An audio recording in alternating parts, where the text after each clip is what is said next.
കോളേജിൽ പഠിക്കുന്ന കാലത്ത് ഞങ്ങളുടെ കയ്യിൽ യാത്ര ചെയ്യാനൊന്നും പൈസ ഉണ്ടാവില്ല.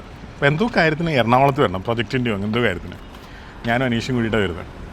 രാത്രി ഒരു വണ്ടിയുണ്ട്, ആ വണ്ടി കയറി ജനറൽ കമ്പാർട്ട്മെൻറ്റിൽ ഇരുന്ന് ടിക്കറ്റ് ഇല്ലാതെ കയറി കഴിഞ്ഞാൽ ആരും പിടിക്കില്ല, കള്ളവണ്ടി കയറാം. ആ ട്രെയിനിൽ കയറി ഷൊർണൂർ ഇറങ്ങിയിട്ട് മാറി കയറണം. കാരണം മാവേലിലോ മലബാറിലോ വന്നു കഴിഞ്ഞാൽ പിടിക്കും കള്ളവണ്ടി കയറിയാൽ.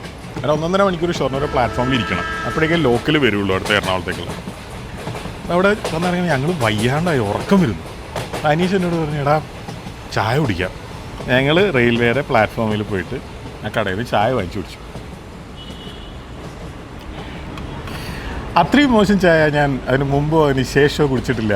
റെയിൽവേ അല്ലേ, പറഞ്ഞാൽ പൈസ കൊടുക്കണം, മോശം സാധനമാണെങ്കിൽ ആരും മൈൻഡ് ചെയ്യില്ല, നമുക്ക് കംപ്ലൈൻ്റ് ഒന്നും പറയാൻ ആരുമില്ല. ഞങ്ങൾ ആ ചായനെ കുറിച്ച് ഇങ്ങനെ പറയുന്നത്, ഇത്ര മോശം ചായ നമ്മളെ ഹോസ്റ്റലിൽ പോലും ഇത്ര മോശം ചായ ഇല്ല. അയ്യോ എന്താ.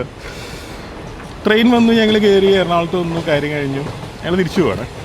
അപ്പോൾ വൈകുന്നേരം തിരിച്ചു വന്ന സമയത്ത് ഞാൻ ആ ചായനെ കുറിച്ച് പറയുമായിരുന്നു, എടാ പൈസ പോയില്ലടാ, നമ്മളെ അത്രയും പൈസയുള്ളൂ, 2 ചായയുടെ പൈസ പോകാതെ അന്നത്തെ കാലത്ത് വലിയ പ്രശ്നമാണ്. അനീഷ് പറഞ്ഞു, എടാ നമ്മൾ എന്തിനാ ചായ കുടിക്കാൻ പോയേ? ഞാൻ പറഞ്ഞു, ട്രെയിൻ വരുന്നവരെ ഉറങ്ങാതിരിക്കാൻ. ആ കാര്യം സാധിച്ചില്ലേ, അതങ്ങ് വിട്ടാൽ പോരെ. എന്ത് മോശം സംഭവിച്ചാലും അതിൻ്റെ ഒരു പോസിറ്റീവ് സൈഡ് ഉണ്ടാവും. അത് കണ്ടുപിടിക്കുന്നിടത്താണ് നമ്മുടെ വിജയം.